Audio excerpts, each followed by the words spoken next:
খুবই কঠিন অবস্থা।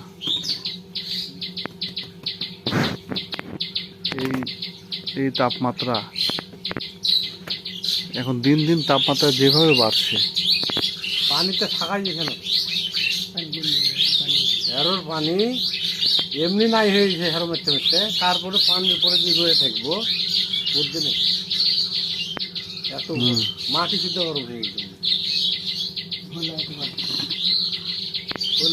ওগুলোতে ধান যদি লাগানো যায় না, তো ওই ধান আপনার শিকড় কম দেবে, শিকড় কম দেবে আর গরমে পচে যাবে। হ্যাঁ, এখন কিন্তু মানে যে গরম পড়ছে, এই গরমে আসলে শিকড় পচে যাবে ভাই। যদি বিছনটা যদি একটু মানে ইয়া হয়, জ্বালা হয়, মানে কম বয়সী বিছন হয়, তাহলে গোড়া পচে যাবে।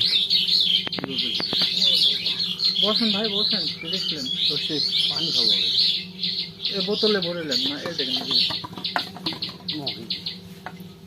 পানি খাবো খাইছে না খিলকে ভরে যত খিল মামা পানি দিচ্ছে দেখো